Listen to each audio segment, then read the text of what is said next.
So coming up this weekend is going to be the PFL number 8 playoffs, which is the playoffs for the PFL season of 2024 for the lightweights and also the light heavyweights.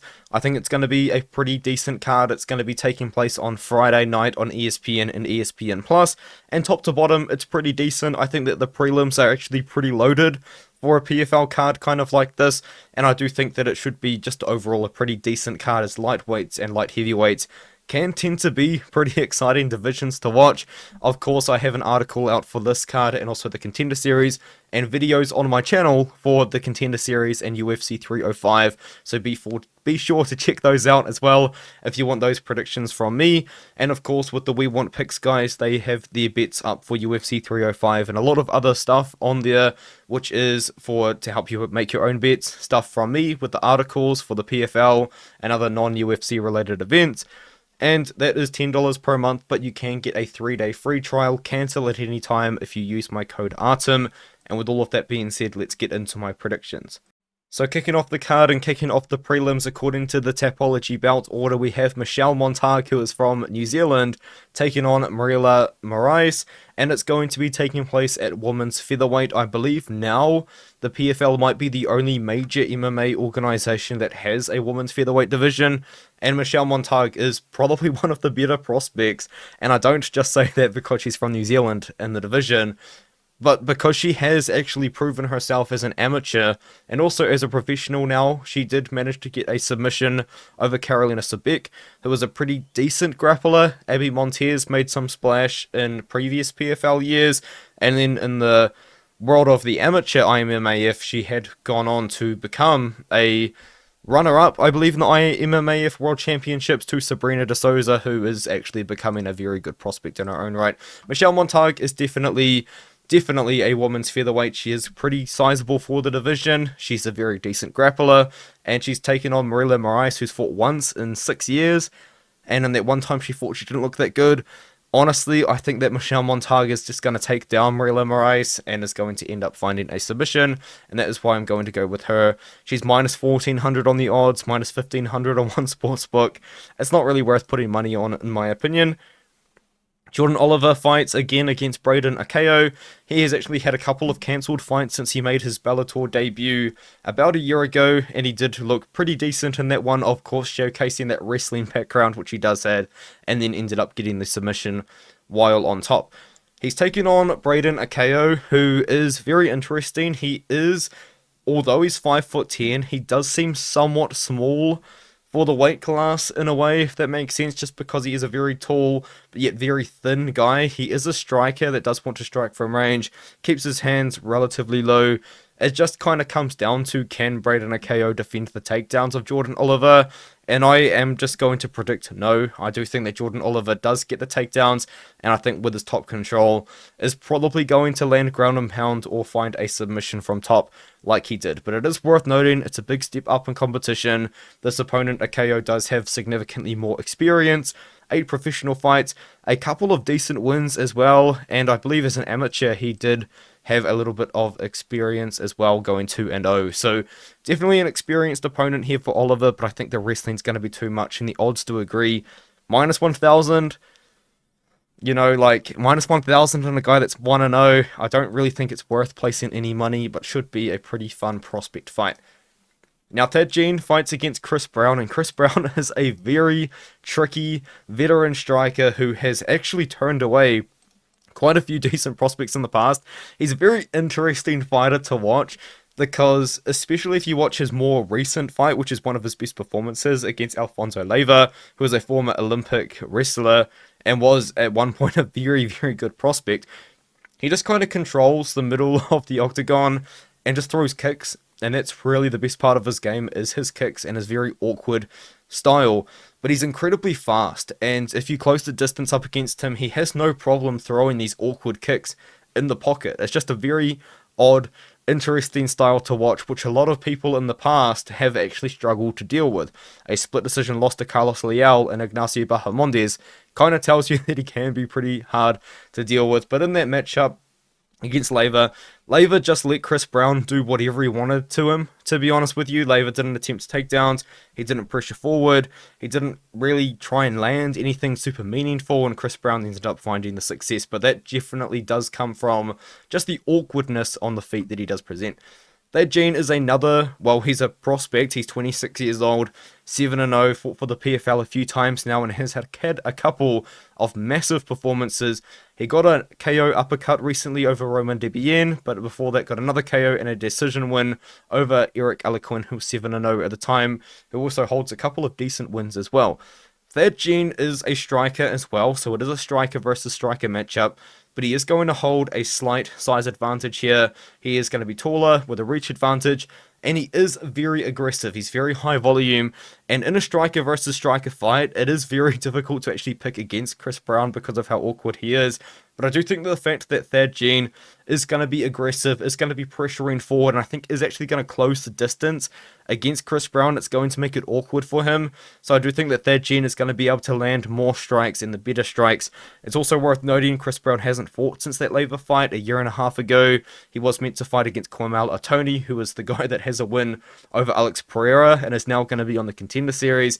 Atoni apparently pulled out of that one, so maybe Chris Brown wasn't injured and he just hasn't fought, but yeah, it's hard to tell how he's going to look with a year and a half off. It's not like he's super young either, he's 35, so I'm going to go with that Gene. Minus 300 is a pretty wide price tag against someone that genuinely is as awkward as Chris Brown, but I do think he is going to win. I'm more so leaning on the decision side, but I honestly wouldn't be that surprised if Gene was able to get the KO, but I think if he did get the KO, it wouldn't be a quick knockout. I think it would be more of like a second or third round win. And now we have my least confident pick on the card, Elvin Espinosa fighting against Mads Burnell, and if I'm not mistaken, Elvin Espinosa, I believe, is the underdog in this matchup. He's plus 114. Mads Burnell's minus 140. I mean, if you really like Mads Burnell in this matchup, I'm not going to disagree. I'm not really going to argue with anyone on this one. It's just a very, very difficult, hard fight to predict. And the reason why is just because I don't know what Mads Burnell is going to look like. At 145 pounds, he looked really, really promising. And he's just a very good boxer with incredible takedown defense. He showed that against not only Daniel Weichel, but also Justin Gonzalez. Gonzalez is a chain wrestler. We were able to see Burnell defend a lot of takedowns in that matchup and find success in the boxing. And I thought that that was potentially going to translate to lightweight, which is why I picked him to beat Michael Dufort. And he looked terrible. And because he looked so bad against Michael Dufort, I thought going on against a big striker, he's going to probably get outboxed by Clay Collard. It was a weird fight, and he won. And so I'm 0-2 on predictions on Mads Burnell coming into the PFL. So the Clay Collard performance was weird because Collard didn't really do anything, and I guess you could argue it's because he was guaranteed to get into the playoffs, but I still don't understand why you wouldn't want to try and win anyway. That's kind of the argument that people have been saying to me, but yeah, that's just scary. And the thing is, just because Mads Burnell was able to get pushed around so much by Michael Dufort, I think someone that is also a little bit more of a natural lightweight, and Elvin Espinosa, probably will be able to do the same. I have been critical in Elvin Espinosa in the past. I did pick him to lose against Gadzhi Rabadanov, but that's a tough matchup for anyone. Gadzhi Rabadanov is probably one of the favourites to win it all. But before that, he did knock out Adam Piccolotti, who's a pretty tricky wrestler-grappler. And before that, beat the former Bellator fighter, Keone Diggs. And was just overall a prospect that the PFL was building against somewhat decent matchups for him.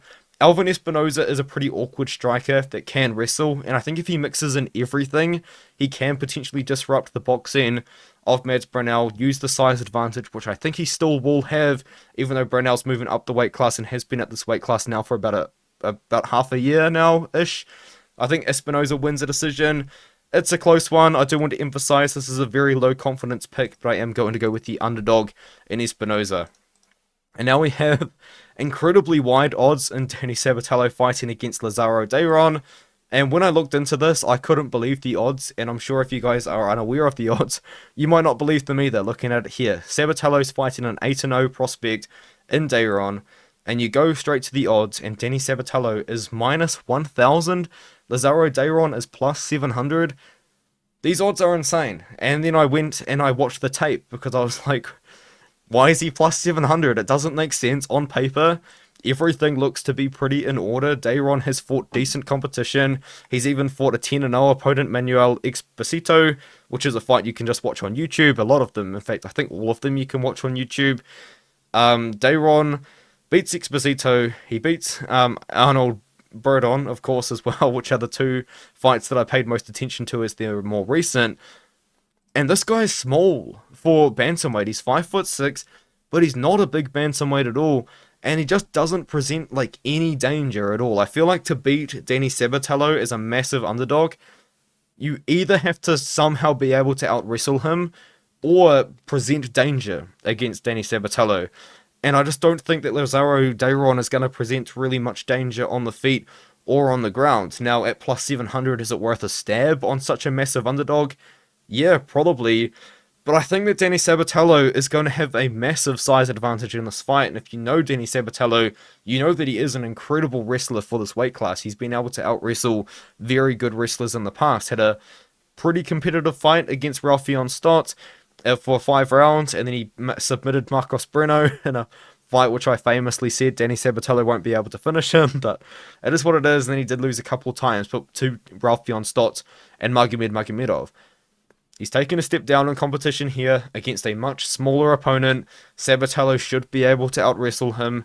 He might be able to find a submission, but I am going to pick Sabatello to win by decision using his control time in this matchup here as the minus 1,000 favorite. Another pretty low confidence pick that I do have is Antonio Carlos Jr. to defeat Karl Albrektsson.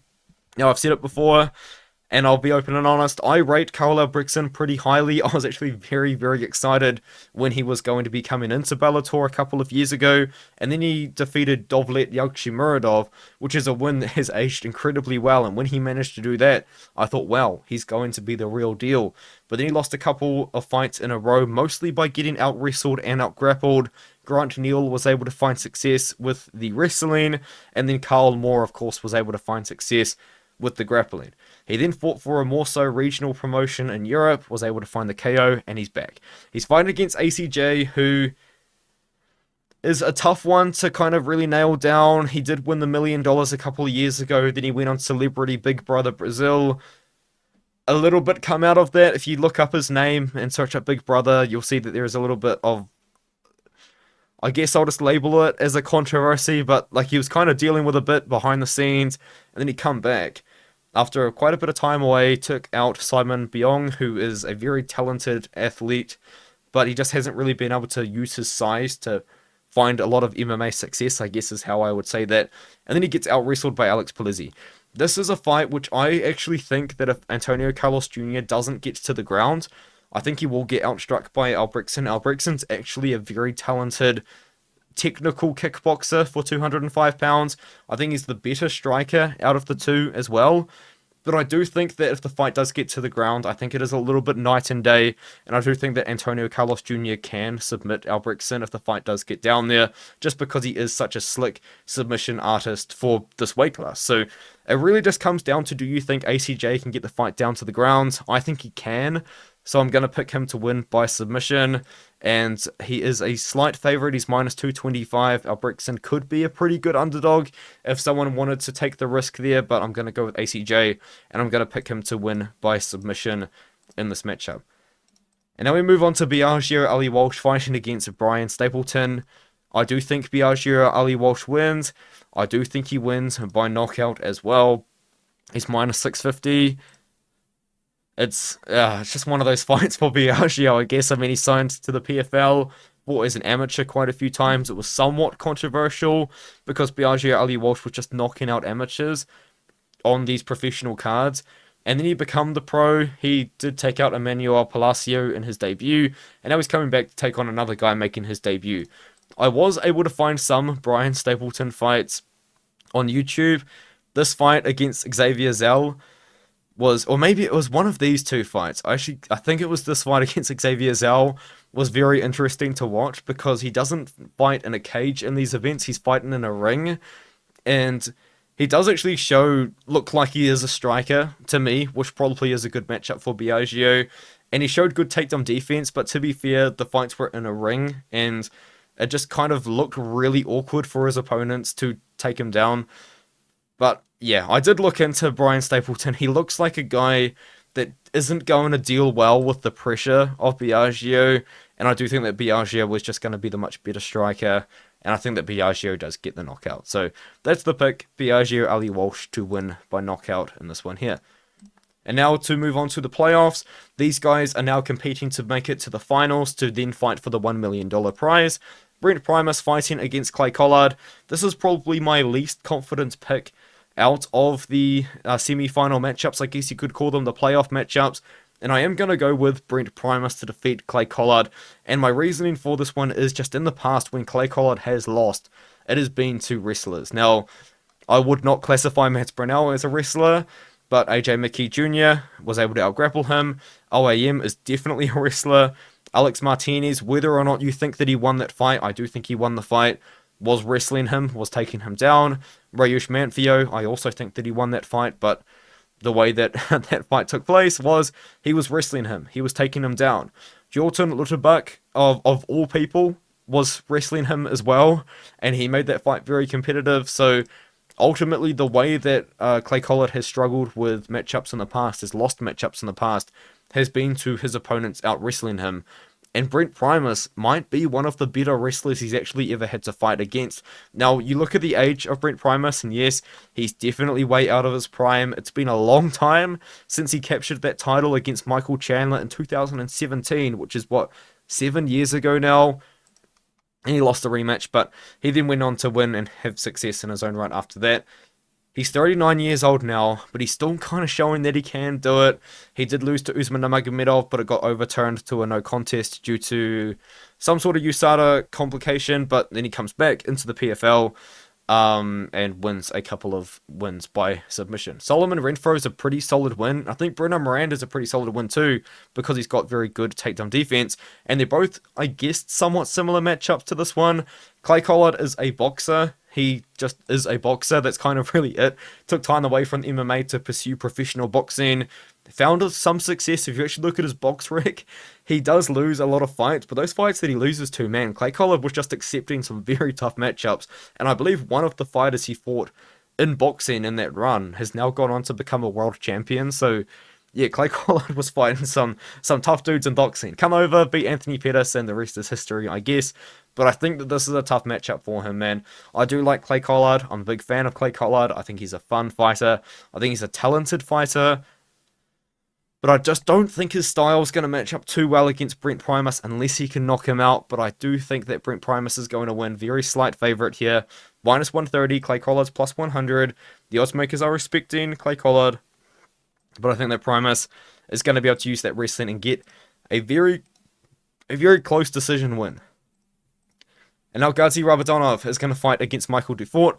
Odds are very wide for this one. Minus 625, minus 700 on my bookie for him to defeat Michael Dufort. We're getting very wide odds here for a guy that honestly hasn't really proven to be a very dangerous opponent in the fact that he's going to present a knockout threat or a submission threat. One thing that he has been able to do is just dominate in the wrestling, really. You know, he's been able to out-wrestle very good wrestlers in the past. He out-wrestled Koji Takeda, who was kind of like a mirror matchup, a very talented wrestler over at Ryzen at that New Year's Eve event a couple of years ago, a year and a half ago to be exact. Out-wrestled Peter Buist, Solomon Renfro, who I mentioned earlier, who's a very dangerous striker. And then he out-wrestled Elvin Espinosa, who's fighting early on this card, and is a guy that the PFL were building up for a very long time. I do think he can take down and out-wrestle Michael Dufort. Now, Michael Dufort is going to be a little bit tricky because he does present a grappling threat. He does have very good submissions in his arsenal. He does have a couple of very good wins in his arsenal as well. Was able to submit and beat Joe Giannetti in the first round. Was able to submit and beat Luis Pena in the first round. And Luis Pena is, of course, I believe the former UFC fighter, Violent Bob Ross from The Ultimate Fighter. Been a little bit up and down, but Luis Pena was able to submit him in round number 1, and of course has also had a pretty close fight against former UFC fighter Jesse Ronson. Nonetheless, Michael Dufort, he's going to be a tricky grappler, but I just personally can't see him having the takedown defense to defend the takedowns of Gadzhi Rabadanov. Rabadanov is a wrestler that dominates in top control. His striking's pretty dynamic, but it's definitely not his strength. The strength's in the wrestling, and I do think he's going to probably get it done by dominating in that top control in this fight. And now we move on to Rob Wilkinson fighting against Dovlet, Yagshimuradov. And Rob Wilkinson recently has really been incorporating a interesting game plan, because he fought and he won the $1 million in 2022 in what was a fairy tale run, and then comes into 2023, and both him and Thiago Santos failed drug tests in that one there. I'm pretty confident Thiago Santos also failed a drug test in that one there, but Wilkinson definitely did. They both got suspended, and now he's back in the 2024 season. But over this period of time between, I guess, 2022 and 2023, because he wrestled in that fight too, he has really been incorporating a lot of wrestling. He incorporated a significant amount of wrestling against Josh Silveira, who, maybe controversial take or not, I don't really see as being like the most dangerous one-punch KO threat that he's actually ever fought at all. Because when he come into the 2022 season, he was outstriking everyone. He has a kickboxing background. He, after getting cut from the UFC, couldn't find MMA fights, so we just started taking kickboxing fights, taking boxing fights. And now he won using a strike. He knocked out everybody on the way up, fought against Thiago Santos, won by incorporating a significant amount of wrestling, which I personally didn't expect. And then against Josh Silveira, incorporates a significant amount of wrestling. So Rob Wilkinson now isn't just a threat on the feet, he also is a little bit of a threat in the wrestling and on the ground. He takes on Dovlet Yagshimuradov, who is a very interesting sort of fighter for me because he is quite small for the weight class, and the fact that he's relatively short. He's 5'11", 180 centimeters tall, and he just is a boxer wrestler, and his boxing, although very, very powerful, isn't very technical. Like, he just doesn't really have the most technical boxing. It is somewhat sloppy, but what it is very aggressive, very pressure forward, and what he wants to do is really just put you up against the cage so then he can attempt takedowns on you and then potentially find some success in that way. He really earned the respect against Jakub Nedov very early on in the fight with a couple of big shots and then knocked him out. Soon after that, Nedov was scared of him in that matchup. That's the only way I can really kind of describe it. But for the most part, he is a guy that wants to mix in boxing with wrestling. I think in this one, the better striker is Rob Wilkinson. I think you'd be a little bit silly to actually initiate wrestling transitions just because Dovlet, being a more experienced wrestler is how I would say it, probably might be able to defend a lot of these situations, maybe reverse a lot of the situations, but ultimately I do think Wilkinson can strike from range, and then if he really wants to, can wrestle, but I think he's just better off striking with Dovlet. I think he's the better striker, he's the more technical striker, he's the taller guy, significantly longer range as well, and I think that he does have the skills to use that range to win a decision. Robert Wilkinson's minus 130 on one sportsbook, but he's minus 180 on my bookie and minus 160 on DraftKings, so looks like money is coming in on him kind of as I speak. But yeah, Wilkinson, pretty close favourite, but I do think he can win by just being the more technical striker. I do worry about him initiating a lot of wrestling. That could be a mistake, but ultimately I think he should be able to get it done. Now, Impa Kasanganay rematches against Josh Silveira. I watched the first fight, and I paid pretty close attention to it, and it wasn't the best fight to watch, I'll be honest. It wasn't super, super exciting. I've lost the odds for it, so bear with me for a second while I find them. But yes, I believe Impa Kasanganay is about minus 400. He is. He's minus 400. My voice just broke.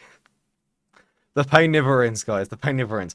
But Impa Kasanganay is minus 400 against Josh Silveira. They fought for the first time, and when they fought for the first time, it was for that $1 million. It was in the final, so of course it was a 5-round fight. And kind of just throughout the whole fight, Impa Kasanganay controlled the striking and the wrestling. We saw Impa Kasanganay attempting takedowns on Josh Silveira and outstriking him and controlling the striking. He was pressuring forward and getting takedowns, and ultimately was just honestly winning the fight everywhere. Josh Silveira didn't present too much danger against Impa, even though he can be quite dangerous in moments. I did say that he isn't really someone that I see as the biggest knockout threat in one shot, but he can still knock you out. You know, he did take down Sadabusai. He won that fight by thumb injury. It was pretty awkward. But aside from that, I haven't been super impressed with him in this 2024 season. It was a close fight against Wilkinson, but I thought Wilkinson still won. And in this matchup, Impa Kasanganay is going to be much faster. He's already proven that he can win.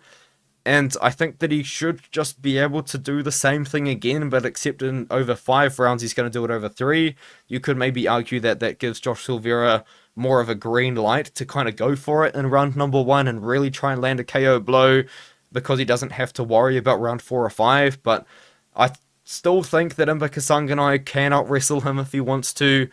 On the feet, as I said, Silveira is going to be dangerous, but Kasanganay's proven that he can also pressure and control in those situations. So it's just a fight that we've seen before, and it just didn't really look like Silveira could present a very significant threat kind of anywhere. Now, Silveira's talented. If he was able to finish Impa, I'd be incredibly impressed. You know, like Johnny Eblin fought him to a close decision. Impa, since being in the UFC, has really gone on a tear, and I don't think it stops here. And I think he is going to meet somebody in the finals for that $1 million back-to-back years at 205 pounds. Let me know what you think of this in the comments below. I will say again, Contender Series predictions every single week for the next 10 weeks will be up on my channel and the We Want Picks channel. And with all of that being said, I'll see you guys in the next one.